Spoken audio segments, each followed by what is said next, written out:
పేరేంటి? బుర్ర వెంకటేశ్వర స్వామి. వెంకటేశ్వరరావు. నమస్తే సార్, శ్రీనివాసరావు, వాకా శ్రీనివాస్. రండి, ఏం చెప్పండి. మాది ఈ భూమి మీద సూర్యబిల్ ఇదే సార్ నా భూమి. ఈ జెండాల బాధిన వరకు జెండాల నాది 6 ఎకరం. 6 ఎకరం నీదయ్యా? అది ఆ జెండా బాధిందండి. 10 సెంట్లు అండి. ఎంత? 10 సెంట్లు అండి. 10 సెంట్లు. ఇది 6 ఎకరం మీద.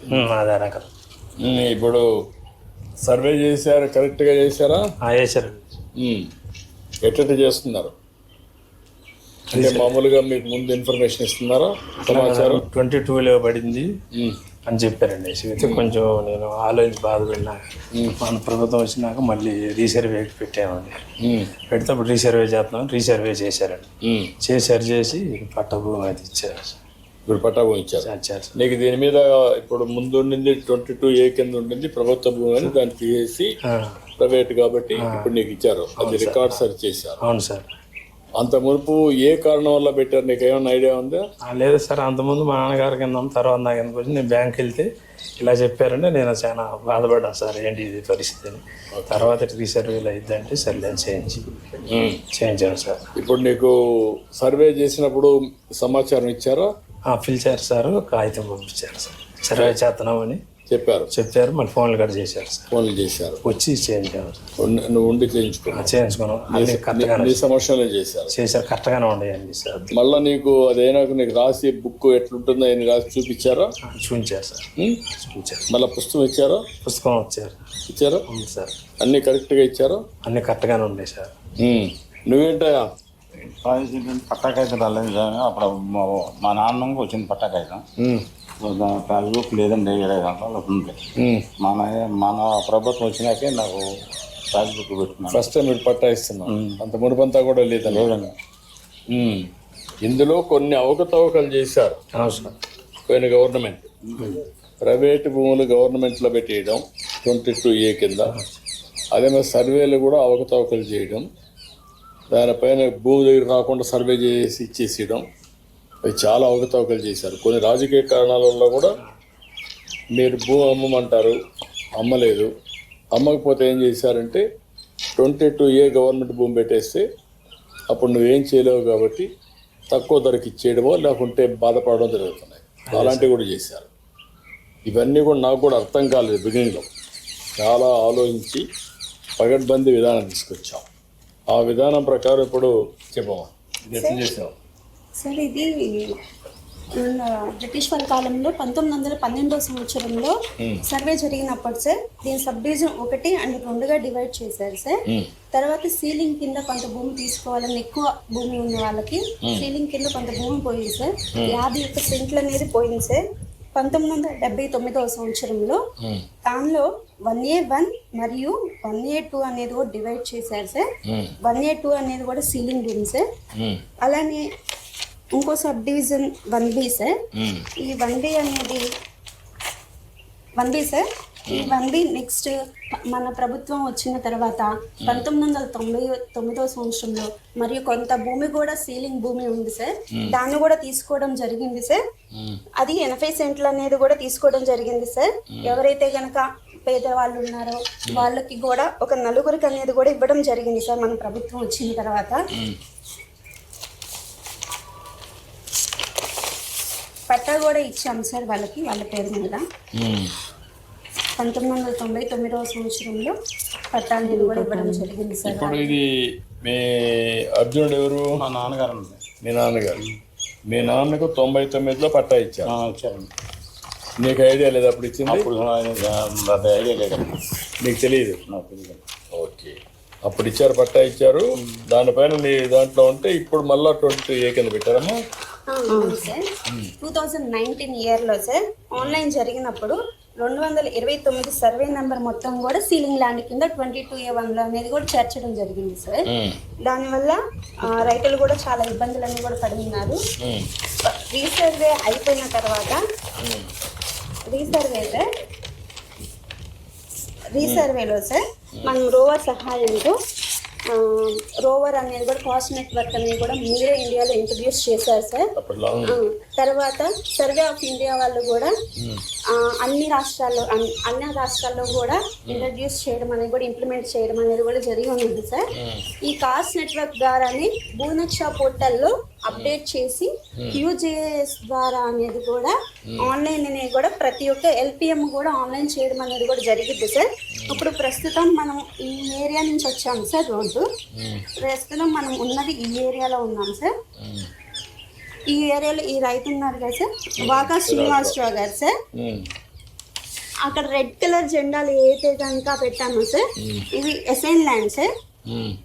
51 cents 993 sir. Starting red colour జెండా, అలాగే సెకండ్ వన్ జెండా, ఆ థర్డ్, ఆ 4 జెండాలు కూడా కలిపి 25 సెంట్లు సార్. అది ల్యాండ్ సీలింగ్ కింద 1999లో అనేది కూడా సీలింగ్ ల్యాండ్ కింద ఉంది సార్. ఆ రైతుకి కూడా అప్పటి నుంచి కూడా పాస్బుక్ అనేది కూడా ఏం రాలేదు సార్. అలానే 85 సెంట్లు సార్. అలా హాస్టల్లో సార్ ఆ చెట్లు ఉన్న దగ్గర సార్, అది ఆ ఏరియాలో 85 సెంట్లు 4 రైతులు సార్. ఈ 229 సర్వే నెంబరు ఆ జెండా దగ్గర నుంచి లాస్ట్ ఆ రెడ్ కలర్ జెండా వరకు సార్. ఇటు సైడ్ ఆ లాస్ట్ లో తాడు చెట్లు జెండా సార్. ఆ లాస్ట్ వరకు ఈ బౌండరీ మొత్తం మీద కూడా 20 ఎకరాల 53 సెంట్లు సార్. 229 సర్వే నెంబర్ అనేది 1Bలో అనేది 22A/1B అనేది కూడా 22A1లో సీలింగ్ ల్యాండ్ కింద చేర్చడం వల్ల 15 మంది రైతులు అనేది కూడా ఇబ్బంది పడ్డారు సార్. 15 మంది రైతులకు కూడా సీలింగ్ ల్యాండ్ చేర్చడం అయిపోయింది. అప్పుడు ప్రస్తుతం మనం రీసర్వే చేసిన తర్వాత ప్రతి ఒక్క రైతు గట్టుకి వెళ్ళి ఎంజాయ్మెంట్ తీసుకొని పట్టా ల్యాండ్ మరియు అలాగే సీలింగ్ ల్యాండ్ కూడా డివైడ్ చేయడం అనేది కూడా జరిగి ఉన్నది సార్. 9 మంది రైతులు ఉన్నారు సార్ పట్టా ల్యాండ్ వాళ్ళు.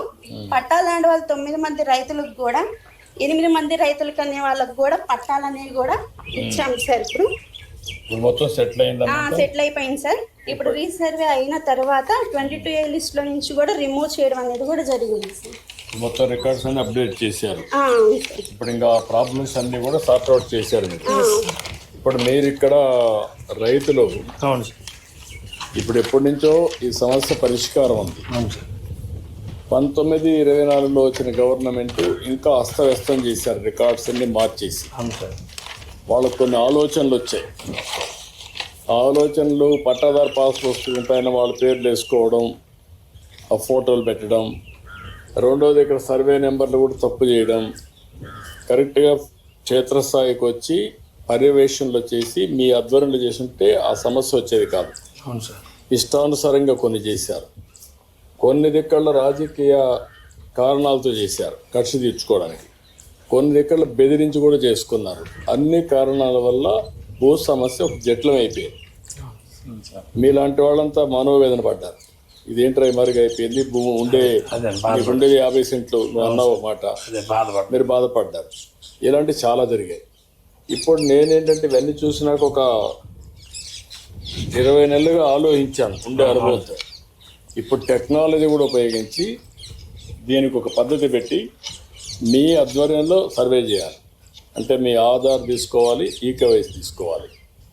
రెండోది ఒకసారి సర్వే అయిన తర్వాత కరెక్ట్గా ఉందా లేదా మొత్తం ఒకసారి తయారు చేసి మళ్ళా రాసి మీ సంతకం తీసుకోవాలా. అవును సార్. అప్పుడు కూడా ఈకేవైసీ తీసుకోవాలా, ఆధార్ తీసుకోవాలా. పుస్తకం ఇక్కడ ప్రింట్ కాదు మన రాష్ట్రంలో, అది తమిళనాడు పంపించాలి, చెన్నైకి. అక్కడ ప్రింటింగ్ ప్రెస్ ఉంటుంది. మామూలు కరెన్సీ ప్రింట్ చేస్తే ఎట్లయితే ట్యాంపర్ చేయరో ఆ విధంగా దీన్ని ప్రింట్ చేస్తాం. అక్కడి నుంచి ప్రింట్ చేసి తెప్పిస్తాం.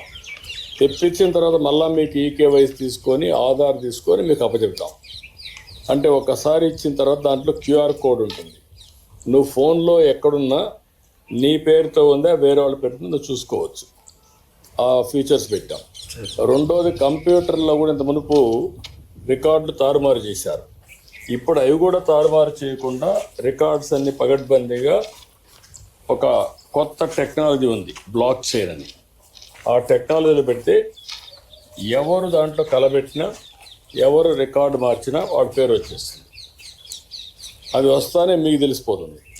ఇలాంటి సిస్టమ్స్ అన్నీ కూడా తీసుకొచ్చాం. రేపు రాబోయే రోజుల్లో ఒకవేళ నీ పేరు పెట్టి వేరే వాడు రిజిస్ట్రేషన్ చేయాల్సిన నీకు అనుమానం ఉంటే దాన్ని ఒక లాకర్ కింద పెడతాం. మీరు అడిగితే నా భూమి ఎవరికి చేయకూడదు, నేను వచ్చినప్పుడు నా ఫోటో చూసుకొని ఆధార్ చూసుకొని ఈకేవైసీ చేయాలి అని కానీ మీరు పెడితే దాని ప్రకారం చేపిస్తాం. అంటే రాబోయే రోజుల్లో మీ భూమికి పూర్తిగా రక్షణ ఉంటుంది. అవును సార్. ఇంకా మీకు ఏం సమస్యలు ఉండవు. అది మొత్తం కలిసి 1,12,00,000 మందికి పట్టాలు ఇవ్వాలి. అవును సార్. ఇప్పటికీ 23 లక్షలు ఇచ్చాం, ఇంకొక 9 లక్షలు ఇస్తున్నాం బై జూలై. అక్కడి నుంచి మార్చి లోపల ఇవన్నీ కూడా 1,12,00,000 ఇస్తాం. నేను కూడా ఇదే పని పెట్టుకున్నాను, నెలకు ఒక్కసారి నేను కూడా వస్తున్నాను. నేను ఎప్పుడైతే చాలా సీరియస్గా తీసుకుంటున్నానో అందరూ కూడా బాధ్యత తీసుకొని ఎక్కడికి ఎవ్వరికి ఇబ్బందులు లేకుండా చేస్తారు. ₹1 కూడా అవినీతి లేకుండా చేయాలి. సరే. ఇప్పుడు వీళ్ళందరూ ఉన్నారు, మీకోసం ఇక్కడికి వచ్చి పొలాల్లో పనిచేస్తున్నారు. చేసినప్పుడు ఇది ఒక పద్ధతి ప్రకారం తీసుకుపోవాలంటే ఎక్కడ ఏమారకుండా చేయాలి. ఇది గ్రామ సభ పెట్టి చెప్పాలి. ఎక్కడ కూడా ఒక్క వ్యక్తికి కూడా అన్యాయం జరగకుండా చూడాలి. మీ ఊర్లో ఎంతమందికి భూముల దగ్గర గొడవలు ఉన్నాయి మీకు తెలిసి? మిడతలు చాలా ఉన్నాయండి. ఉన్నాయా? ఎంతమందికి ఉంటాయి? ఏదో ఒక 10 మంది పిల్లలు. అంటే అన్నదమ్ముల మధ్య ఉందా? అన్నదమ్ముల మధ్యనే. అన్నదమ్ముల మధ్యన, దాయాదుల మధ్య, అన్నదమ్ముల మధ్యన, పక్క చేలోళ్ళకి వాడికి అందరికి ఉన్నాయి. ఈ సమస్య పరిష్కారం చేయాలంటే ఎట్లా చేయాలా? ఈటీ సర్వే పెట్టి చేయించుకోవాలి. చేసినా కూడా ఒకసారి కన్విన్స్ కారు కదా వాళ్ళు. ఇప్పుడు ఇక్కడ ఒక నెల్లూరు కలెక్టర్ ఒక పని చేశాడు, 4 సార్లు విజిట్ చేయడం, మొదటిసారి చెప్పడం వాస్తవాలన్నీ, రెండోసారి, మూడోసారి, 4వసారి వచ్చి మిమ్మల్ని కన్విన్స్ చేస్తే 100-70-80% సమస్యలు పరిష్కారం అవుతున్నాయి. అప్పుడు కూడా కానీ కోర్టుకు పోవడం ఉంటారు కదా, మనుషులంతా మారిపోయారు కదా, కొట్లాట్లు పెట్టుకోవడం, లేనిపోని గొడవలు పెట్టుకోవడం, కోర్టు చుట్టూ తిరగడం, పోలీస్ స్టేషన్లో పోవడం, కొట్టుకోవడం, ఆ కక్షలు గ్రామంలో కూడా కక్షలుగా తయారవుతున్నాయి. అవుతున్నాయి సార్. అవుతాయి సార్, కొన్ని అవుతున్నాయి. ఎక్కడికక్కడ ప్రజలను కూడా ఎడ్యుకేట్ చేయడం, చెప్పడం తప్పని. ఇంకా ముందున్న విలువలు ఉన్నాయి ఇప్పుడు సమాజంలో, అప్పుడు